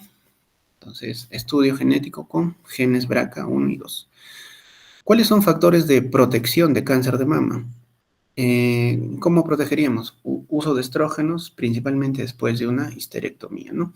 Esto parece algo controversial, ¿no? Si hace un momento dijimos que el uso de estrógenos, de terapia hormonal, causa cáncer, principalmente el cáncer se ha demostrado que se asocia más al uso de estrógeno más progesterona, o sea, darle terapia combinada, más riesgo de cáncer de mama. Pero sí se ha visto que alguien que no tiene útero, usar estrógeno protege también contra el cáncer de mama, si es que no tiene útero, ¿no? El ejercicio, embarazarse de forma temprana, dar lactancia materna, importantísimo, disminuye el riesgo de cáncer de mama. El uso de moduladores selectivos de receptores de estrógeno, no el tamoxifeno. Utilizar inhibidores de la aromatasa como el letrozol. La mastectomía de riesgo preventiva en quienes se hace una mastectomía preventiva, pacientes con BRCA1, 2 y alto riesgo de cáncer de mama, pues se puede hacer preventivamente, ¿no? Y ovarectomía o ablación ovárica también genera una reducción de riesgo. Eso también se hace en pacientes con gen BRCA1 y 2. También se hace una operación ovárica, ¿no? ¿Cómo se hace el cribado? Se ha demostrado que el cribado es lo único que está disminuyendo las tasas de mortalidad de cáncer. Entonces, estudios de cribado, mamografía, bueno, es la prueba de cribado más efectiva. Entonces, se suele pedir a partir de los 40 años, ¿ya? ¿Qué síntomas te puede dar un cáncer? Todos los que vemos aquí. Se puede encontrar un nódulo palpable en mama, puede ser doloroso o no, puede generar retracción de pezón o puede generar alteraciones de la piel de la mama, ¿no? ¿Qué alteraciones? Presencia de venas, piel de naranja, cambio de forma, erosión de la piel, ¿no? Hendiduras a nivel de la piel, más riesgo de cáncer sospechoso, ¿no? ¿Cómo hacemos el diagnóstico frente a una paciente que tiene un nódulo? Mamografía es lo principal que tenemos que pedir. No suelen ser al 100% fiables, principalmente en casos de mujeres jóvenes, ¿no? En ellas preferimos utilizar una ecografía, ¿no? La ecografía nos puede ayudar principalmente en casos de patologías benignas a diferenciarlas o en casos en las que la mamografía pues no completa todo el estudio, ¿no? La ecografía también puede ayudarnos a valorar cómo están los ganglios axilares, que es el primer sitio de diseminación del cáncer de mama, ¿no? A diferencia de la mamografía. Resonancia magnética nuclear. ¿En quiénes pediríamos una resonancia? Mujeres que tengan tejido muy denso, mujeres que tengan mutación del gen BRCA o que sean portadoras de ¿qué? Prótesis de silicona, ¿no? Si tiene prótesis, mejor una resonancia. Si hay sospecha de cáncer de mama y hemos visto el BIRATS, si me dice un BIRATS 4, estoy en la obligación de ¿qué? De hacer una biopsia, ¿no? Para confirmarlo. Tengo varios tipos de biopsia, una de ellas es con aguja fina, la otra es con aguja gruesa, en la cual obtengo más tejido. Cuando hay más riesgo, siempre aguja gruesa, ¿ya? Otras pruebas que nos ayudan a ver si es que hay diseminación: radiografía de tórax, ecografía abdominal, gammagrafía ósea, tomografía computarizada y por emisión de positrones. Ahora, el tipo de cáncer que yo puedo ver histológicamente más frecuente es el carcinoma ductal. Es el que se origina en el ducto, en el conducto, ¿ya? El carcinoma ductal es el tipo más frecuente. El más de 80% de los casos de cáncer son ductales. En segundo lugar es el carcinoma lobular, que es donde se produce la leche. No es en los conductos, sino en el lóbulo. El más frecuente es el ductal, ¿ya? Entonces, el tamaño tumoral también es un factor de riesgo para recidiva. Mientras más grande el tumor, más riesgo de recidiva, ¿no? Los grados histológicos, que es la diferenciación de maduración, también nos ayuda a saber los pronósticos, ¿no? Grado 1 son más diferenciadas, grado 3 son las menos diferenciadas, ¿no? Y la afección ganglionar. El número de ganglios afectados es el principal factor pronóstico en casos de cáncer de mama, ¿ya? Cuantos más ganglios se afecten, mayor el riesgo de recidivas y de mortalidad. Entonces, cuando se opera un cáncer de mama, siempre es fundamental el análisis de los ganglios linfáticos para saber su pronóstico, ya que es el primer sitio de extensión tumoral. Una opción para evaluar los ganglios es la técnica del ganglio centinela. Permite conservar la mayoría de ganglios axilares para evitar complicaciones secundarias a la extirpación de toda la cadena ganglionar, ¿no? Por ejemplo, los linfedemas, ¿no? Se puede producir un linfedema sacando todos los ganglios. Otros factores hormonales, pronósticos, los receptores hormonales. Entonces, siempre un tumor de mama o una biopsia de mama nos debe informar todo esto que estamos mencionando. Uno de ellos son los receptores hormonales, ¿no? Si ese tumor tiene receptor estrógeno positivo, progesterona positivo, ya que en base a eso tenemos pronósticos. El tener receptor estrogénico o progestágeno positivo tiene mejor pronóstico, a diferencia de los que son negativos. ¿Por qué? Porque puedo dar terapia hormonal, que es más sencilla de dar a dar otro tipo de quimioterapia. El HER2, el HER es el receptor 2 del factor de crecimiento epidérmico humano. Es una proteína que participa en el crecimiento celular. Entonces, si yo tengo concentración de HER2 positivo, eso indica que el tumor es más agresivo, ¿no? Entonces, HER2 positivo, mal pronóstico. El Ki67 es una proteína que indica índice de proliferación. Si el índice es muy alto, peor pronóstico. Y también puedo hacer plataformas moleculares o perfiles de expresión génica, ¿no? Todo esto ya hablando de inmunohistoquímica nos ayuda a saber el riesgo de recaída y beneficio de quimioterapia coadyuvante, ¿ya? Entonces recuerden nuevamente, el cáncer de tipo ductal infiltrante es el subtipo histológico más frecuente de cáncer de mama. En segundo lugar tengo el cáncer lobular y luego ya viene a ser lo que es el cáncer de pezón, que es la enfermedad de Payet, y los menos conocidos, los carcinomas, los metaplásicos, y los subtipos que no se consideran como cáncer de mama típico, ¿no? Por ejemplo, el tumor filoides y los angiosarcomas. ¿Cómo hago una clasificación del cáncer de mama? La clasificación molecular me ayuda a saber cómo tratar a esa paciente. Entonces, tengo que ver si es luminal A, luminal B, HER2 o el basal-like, que es el triple negativo. Entonces, recuerden esto porque sí es importante. 4 tipos de cáncer de mama, ¿ya? Luminal A, luminal B, HER2 y basal-like. Los tumores que tienen receptores hormonales positivos no siempre suelen expresar HER2. Los que expresan HER2 son netamente HER2. Y los tumores basal-like son los triples negativos, es decir, estos son receptor hormonal negativo todo y HER2 negativo, ¿no? El de mejor pronóstico es el luminal A.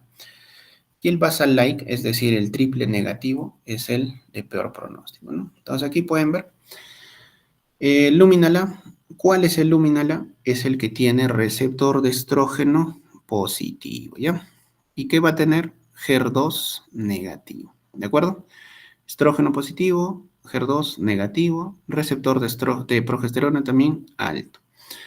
El luminal B es que tiene receptor de estrógeno positivo, HER2 negativo y tiene el Ki67 alto, pero es HER2 negativo. El luminal B HER2 positivo es aquel que es estrógeno positivo y HER2 positivo también. Entonces, el luminal A solamente es estrógeno y progesterona. El luminal B, estrógeno solo, pero puede ir acompañado de HER2 negativo o HER2 positivo. El subtipo molecular HER2 es netamente HER2, o sea, es HER2 positivo, pero no tiene receptores ni de estrógeno ni de progesterona. Y el basal-like o el triple negativo es aquel que tiene HER2 negativo, pero también es negativo a estrógeno y progesterona. Peor pronóstico porque, como les dije, la terapia hormonal es la que va bien. Entonces, si no puedo usar hormonas, pues tengo que usar otra cosa, ¿no? Y es más complicado para la paciente. ¿Cómo hago la estadificación? Como en el resto de tumores, el cáncer de mama empieza en el estadio 1, estadio inicial, y el grado 4 es cuando ya se ha extendido a otras zonas del cuerpo. En casos de cáncer de mama utilizo la clasificación TNM, ¿no? La T me orienta a la clasificación del tumor, la N los ganglios linfáticos y la M si ya hizo metástasis a otras zonas ganglionares, ¿no? Como forma de resumen, el estadio 0 es el carcinoma in situ. Es cuando hay una lesión en las células del revestimiento del lobulillo, si es el lobulillar in situ, pero está todavía netamente en el lobulillo, no se ha extendido al resto de la mama, ¿no? El carcinoma ductal in situ es una lesión también que está afectando solamente el revestimiento del conducto. El estadio 1 es cuando ya este tumor mide menos de 2 centímetros, pero aún no se ha diseminado fuera de la mama. Estadio 2, el tumor mide menos de 2 centímetros, pero ya está afectando ganglios, entre 2 y 5 centímetros, con o sin afección de ganglios, y si mide más de 5 centímetros, pero no afectó ganglios. El estadio 3 es el localmente avanzado. El 3A es cuando el tumor mide menos de 5 centímetros y se ha diseminado a ganglios linfáticos axilares que son palpables o detrás del esternón. También se le dice 3A al que mide más de 5 centímetros y diseminación a ganglios axilares o detrás del esternón, así no sean palpables. El estadio 3B, cuando es un tumor de cualquier tamaño que ya está afectando la pared torácica o la piel de la mama. Y el estadio 3C es un tumor de cualquier tamaño que esté afectando más de 10 ganglios, que hay una afección de ganglios axilares detrás del esternón y también por debajo y por encima de la clavícula. Y el estadio 4 es cuando ya se ha diseminado a otras partes del cuerpo. El cáncer inflamatorio de mama es cuando ya el cáncer empieza a generar piel naranja. Entonces, veíamos cómo se puede hacer clínicamente un tipo de cáncer de mama, ¿no? Cuando ya el cáncer es inflamatorio, empieza a generar esto, ¿no? Esos casos de mastitis. Ya no es solo el nódulo, no es solo el tumor, sino compromete la piel. Cuando ustedes vean piel naranja, eso ya se corresponde a un cáncer en estadio 3B, 3C o 4. O sea, es un cáncer avanzado, ¿ya? Entonces, la Asociación de Cáncer de Estados Unidos determina que los estadios TNM se deben utilizar para definir el cáncer de mama. Pero el grado de tumor se debe determinar a través de sus características morfológicas, formación de túbulos, pleomorfismo y recuento mitótico, ¿no? Entonces, el TNM es un poquito más complejo, es básicamente lo que hemos hablado, pero acá lo que te agrega el TNM en Estados Unidos es esto, ¿no? Ahí es un tumor in situ, pero que es una enfermedad de Payet, ya es un estadio T y S Payet, ¿no? O sea, es como un estadio más, eh, más fino, entre comillas, de lo que es los tamaños de tumor, ¿no? Pero vemos muchos parecidos a la clasificación. T1, cuando el tumor mide menos de 2 centímetros, ¿ya? T2, entre 2 y 5 centímetros. T3, más de 5 centímetros. Y T4, cuando es un tumor de cualquier tamaño que ya está empezando a invadir pared torácica o piel. Clasificación de ganglios. N1, cuando hay metástasis en uno o más ganglios axilares. N2, cuando hay metástasis en ganglios axilares ipsilaterales que estén fijos o apelmazados, ¿no? N3, cuando hay metástasis en uno o más ganglios, pero ya son infraclaviculares, ¿no? Y la clasificación de lo que es la metástasis a distancia, M0 si no hay metástasis, M1 metástasis evaluada clínico radiológicamente, y en ganglios también no regionales, PM1, ¿no? ¿Cuáles son los grados histológicos de cáncer de mama? Tengo el grado bajo, el G1, el grado 2, moderadamente favorable, y el grado 3, combinado alto, desfavorable, ¿no? Dependiendo del grado nuclear, en casos de carcinoma ductal in situ, nuclear bajo, G1, intermedio, G2, nuclear alto, G3, ¿ya? Entonces, todo lo que hemos visto se asocia a lo que les puse acá en resumen, ¿ya? La clasificación de cáncer de mama es la misma, el TNM es lo mismo, solo que se puede asociar en estadios, ¿no? ¿De acuerdo? Los factores pronósticos y predictivos ya los hemos visto, ¿no? Principal factor pronóstico, el número de ganglios afectados, ¿no? Entonces, factores pronósticos. Pacientes jóvenes tienen más riesgo que las pacientes mayores, ya que el tamaño tumoral puede ser más alto, mayor afección de ganglios axilares, grado de diferenciación celular, mientras menos diferenciado, más riesgo de evento adverso, ¿no? Expresión de receptores hormonales nos dicta un buen pronóstico, a lo que si sale negativo en los receptores, claramente es peor pronóstico. HER2 positivo, mal pronóstico. Subtipo de cáncer de mama, el luminal A es el de mejor pronóstico y el triple negativo es el de peor pronóstico, ¿no? Ahora, ¿cuál es el tratamiento del cáncer de mama? Debe ser individualizado, ¿no? Es quirúrgico, sí, en la mayoría de casos, pero también hay que hacer un manejo oncológico, ¿no? Y por radioterapia, ¿no? En los estadios iniciales, el tratamiento del cáncer se inicia con la cirugía y posteriormente se administra el tratamiento sistémico y la radioterapia. Actualmente se puede ofrecer antes de la cirugía radioterapia sistémica, adyuvante, ¿no? Puede facilitar a que la cirugía sea más conservadora, ¿no? O sea, ya no hacer una mastectomía total, sino solo una tumorectomía, sacar el tumor, pero con una radioterapia previa, ¿no? Para que disminuya el tamaño del tumor, ¿no? En estadios avanzados, sí, el tratamiento debe ser sistémico, ¿no? Puede acoplarse la cirugía o la radioterapia, pero debe ser generalizado. El objetivo de la cirugía en cáncer de mama es extirpar el tumor y analizar los ganglios axilares. Existen dos opciones quirúrgicas en mujeres con cáncer de mama localizado. Uno es la cirugía conservadora. Cirugía conservadora es retirar el tumor y conservar la mama. Pero en general se debe administrar radioterapia después con el objeto de eliminar las células tumorales, ¿no? Que puedan haber quedado después de la cirugía. Y la mastectomía, que es la cirugía pues agresiva, ¿no? Se retira toda la mama, se extirpa toda la mama, luego se puede hacer una reconstrucción ya más estética, pero el tratamiento es retirar todo, ¿no?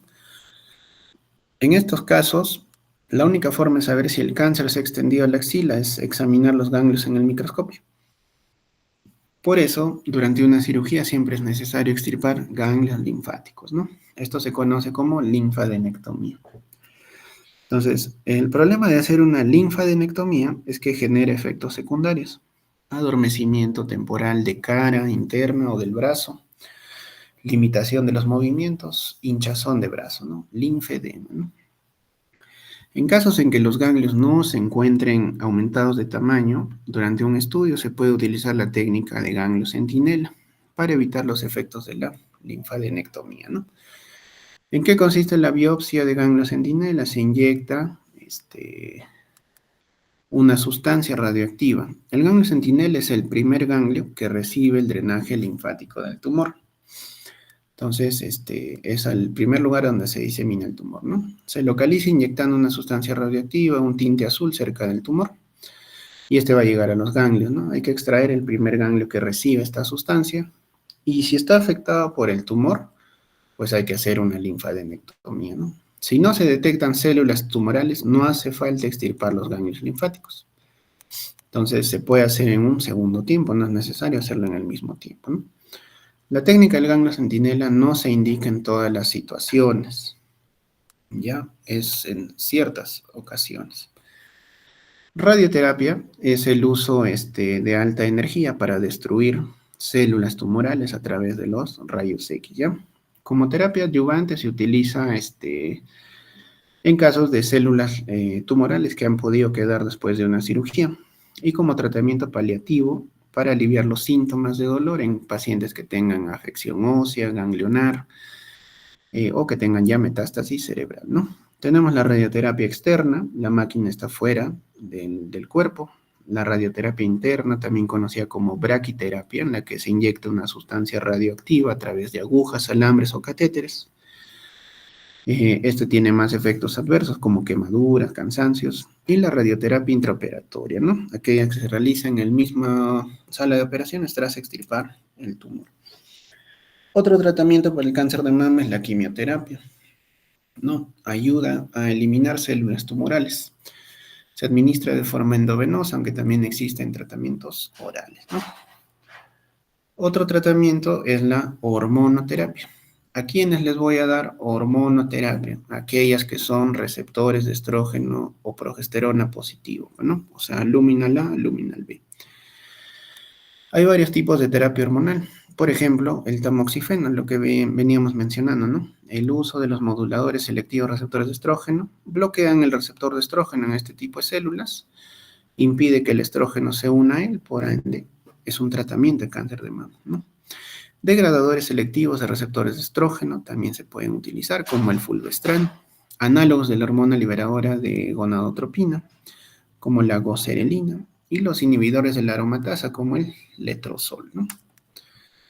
Terapias dirigidas también en cáncer de mama, el uso de anticuerpos monoclonales. Se utiliza para matar células tumorales, bloquear su crecimiento e impedir que se diseminen, ¿no? Tenemos aquí lo que es el trastuzumab. Anticuerpos conjugados, que son terapias que conjugan anticuerpos monoclonales con quimioterapias, ¿no? También se utiliza en este caso. Inhibidores de las ciclinas dependientes de quinasas, ¿no? Son proteínas, son fármacos que bloquean proteínas que son responsables del crecimiento de células tumorales, ¿no? Aquí tenemos el ribociclib.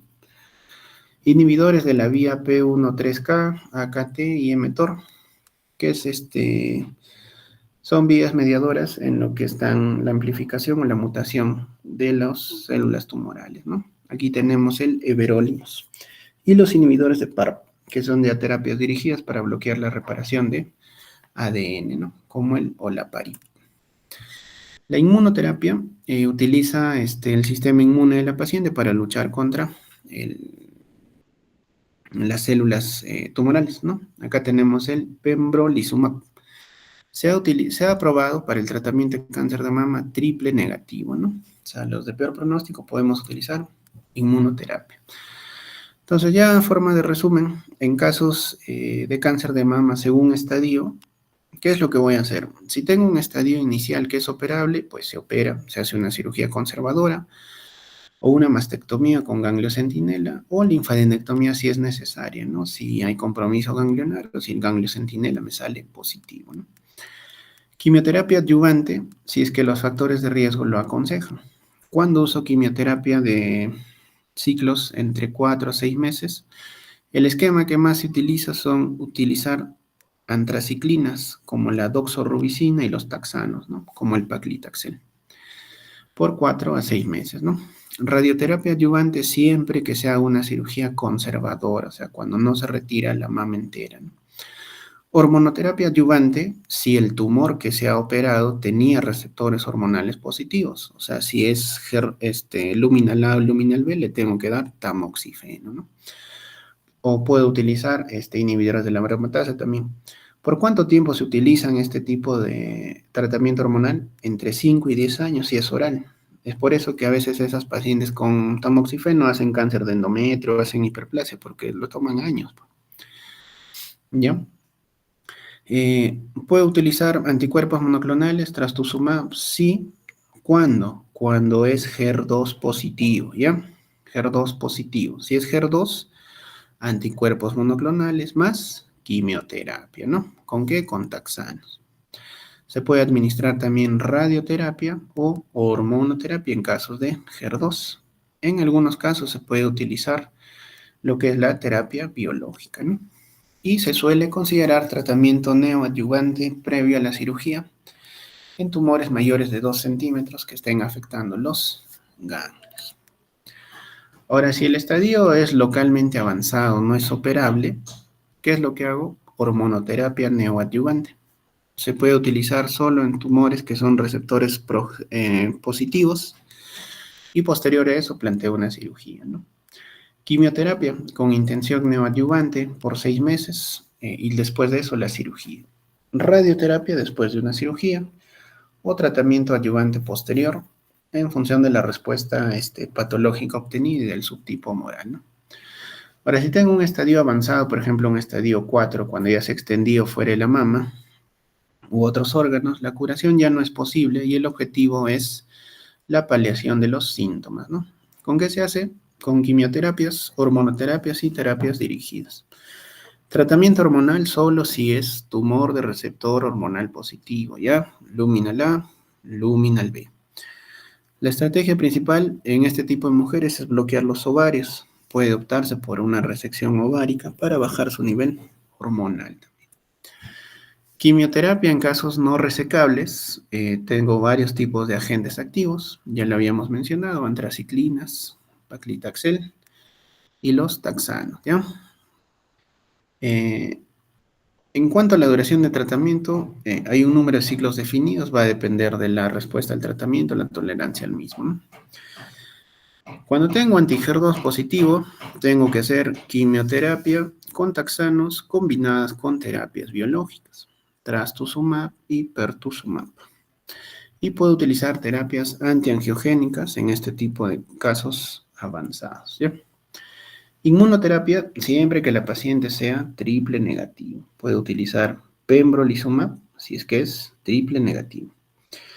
Y el tratamiento con fármacos antirresortivos, por ejemplo, utilizar tamoxifeno, va a hacer que la paciente tenga descalcificación y me lleve finalmente a la osteoporosis.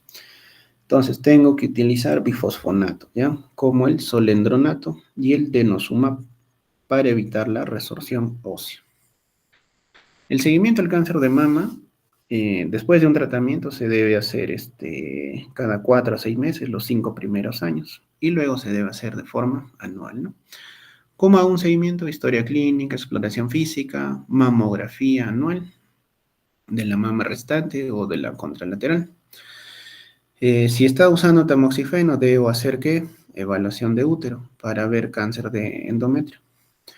Si el tratamiento incluye letrozol, inhibidores de la aromatasa, siempre pedir densitometrías óseas a la paciente para ver osteoporosis, ¿no? Y tras el tratamiento de cáncer de mama, la paciente se recomienda que no deba ganar peso, ya que el sobrepeso aumenta la posibilidad de recaída y recidiva, ¿ya? Entonces, ejercicio físico, mejor pronóstico en cáncer de mama. Listo. ¿Alguna pregunta?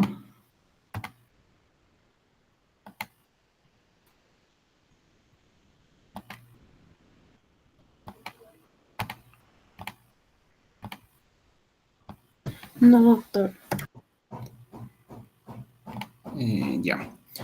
Ok, entonces te envío ahora las 2 clases. Ya una te había enviado, pero te mando igual la otra, ¿ya? Solo estarían pendientes de 2 temas. para hacer la próxima semana. Ya, doctor, gracias. Doctor, disculpe, con respecto al examen, doctor solo me envió, a ver, Te ya, envié los dos. Te envié de cáncer de endometrio también. sí, Falta el de doctor, mama. sí está cancelado.